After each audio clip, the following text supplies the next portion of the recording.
Wanasema kulala uchi au kulala bila nguo ndio inaongeza hamu ya kufanya tendo.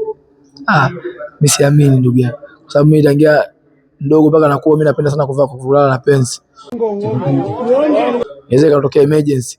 Mtu ana moto, kuna moto na nini, sasa umelala bila nguo inakuaje sasa kwa jirani yako kumeungua inakuaje? Kwa hiyo mimi naamini sana kulala na penzi. Maisha yangu yote lazima nilale na penzi ya mpira.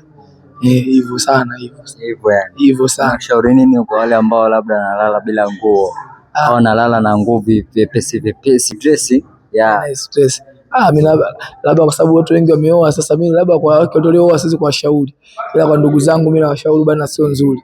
Kwa sababu sababu usiku na mambo mengi, yani usiku ushasikia usiku hata kurukuru moto wewe mwenyewe kwako kwako wenyewe kumewaka. Kwa sababu nakumbuka kuna mwanangu aliniambia la mwanangu mimi kumewaka vimeungua, kwa hiyo yani usiku emergency ni emergency yoyote, kwa hiyo kulala mwanangu hivyo inakuwa noma. Hiyo noma. Sawa.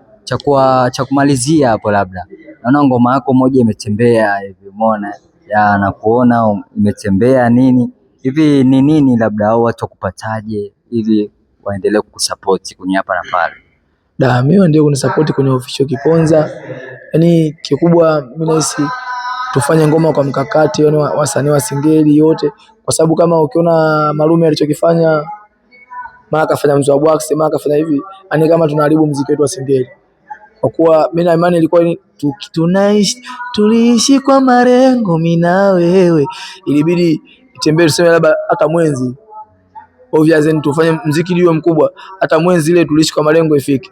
Sasa naona sasa hivi ana ngoma na hiyo na divorce hajaachiwa, ana ngoma na Mzee wa Box, kwa hiyo anazidi kuwachanganya wasanii, kwa sababu na watoto wa Gen Z ndio wanavyopenda, wanaona sawa, lakini muziki sio sawa na waribu muziki wa Singeli. Naamini hivyo. Kwa hiyo katika mitandao yote ya kijamii ni official Kiponza. Sasa hivi kuna jina lingine. Majina ya zamani, unajua zamani watu wa Dodoma walikuwa wanapata kwa jina Kawizi Montana, ambapo nilikuwa naimba kule muziki kule, anayefanya vitu kule, wala kule ndo nimetambulishwa. Na kule ndo nimetambua, nimefanya ngoma club wapi, hata Stizo mwenyewe nimemtambulisha Dodoma. Ukimwongelea Stizo turudiane, sasa hivi unamuona anaenda mjini anafanya vitu vizuri. Na ngoma yake ni ile ile turudiane. Hujasikia ngoma nyingine au umesikia una ngoma nyingine kasha Stizo? Hapana. Kwa hiyo Stizo anazidi kubaki kwenye ngoma yake, yeye anaomba collab tu. Kwa hiyo kitu kizuri, kwanza ngoma yako itembee, yani iende. Ikishaenda na kila kitu Mungu ana bless. Kwa hiyo mimi nategemea kuna ngoma zangu 2 nazoachia TikTok na Masamia zinakuja. Namshukuru Mwenyezi Mungu zitafanya vizuri na naamini. Kwa sababu na watu ambao kunipa msaada paka Dubai.